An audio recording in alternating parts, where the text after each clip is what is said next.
new friend, a new poet friend. The poet Loran Boswar once said, the best thing about poetry is the friends that it brings you. And I hope you feel a little bit of that tonight, these people here. And, you know, we're all poets, right? Meaning we're all on Her Majesty's Secret Service. You know, we're all serving the crown, whether she knows that or not. But anyway, I was going back and forth with this woman, Esperanza Hope Snyder, because I've written her a fan note, and do that, by the way. You see, everybody's findable these days. And I don't mean with one of those Ring doorbells, but I mean, you know, they have a website or they're on Facebook or one of those others. And so I just wrote, I like your poems. And she wrote back and said, well, I like your poems too. But she sent me, some people recognize that name, those of you who are in classes of mine. So I taught a poem of hers last week that I found online. But she sent me a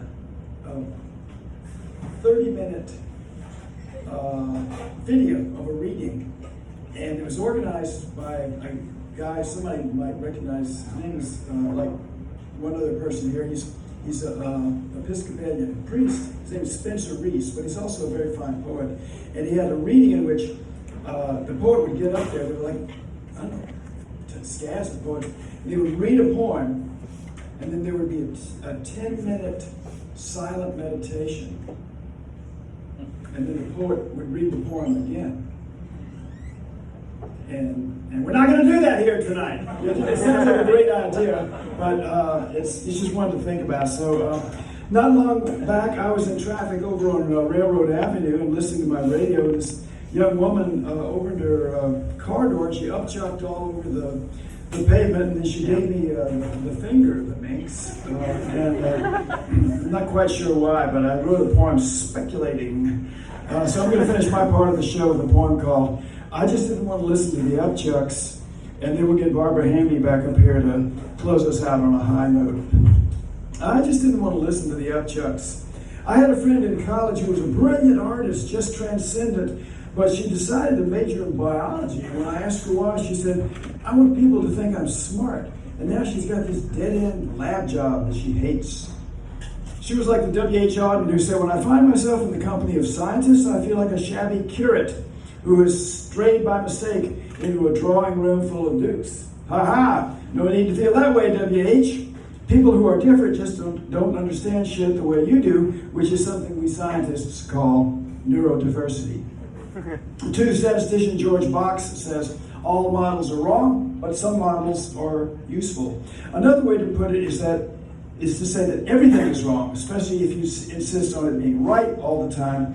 For example, say your roommate is dating this guy, but they break up. And 2 months later, you're at a party, and you see someone you think is your roomie's ex, but who turns out to be his twin. And you hit it off with him, which makes sense because you feel as though you know him already.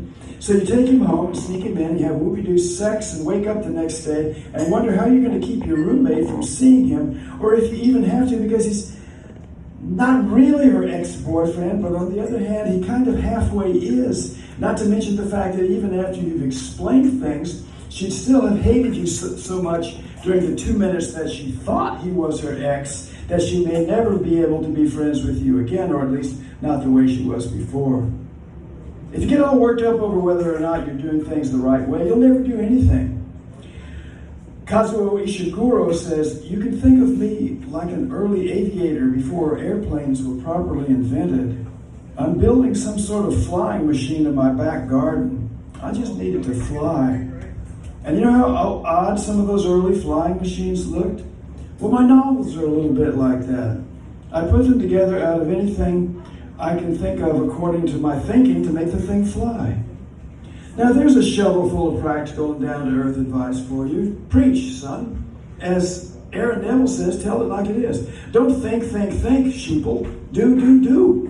Think too much and you'll be like those conspiracy theorists who look at the statue of Lincoln at the Lincoln Memorial and say they see the profile of Jefferson Davis in the locks of the president's hair, despite the National Park Service's insistence that those are just wayward strands. Really, there's no understanding anything. Why, just this morning I was stopped at a light on Railroad Avenue when a young woman in the lane next to me opened her car door and upchucked violently. ABBA's Dancing Queen was on the radio, so I cranked up the volume, at which point the young miss shouted something I couldn't hear and gave me the finger. Obviously, she thought I was making fun of her, but I wasn't. I just didn't want to listen to the upchucks. Or say you pop your vitamins into your mouth, but you think you maybe dropped one, so you spit them into your hand to make sure they're all there, so you pop your vitamins into your mouth again and you drunk one. Yet, are not these little contretemps the very micro screw-ups that create life's rich tapestry? To think otherwise is to think that life is a novel. Life is not a novel. It's a dictionary. As a boy, Robert Pinsky loved reading dictionaries. Read as much as you want, says Pinsky. This word reminds you of that word. You could just wander. It didn't matter if you lost your place. It wasn't tyrannical like a story. See, life's not a novel. It's a dictionary. It's just full of stuff. Thank you, everybody.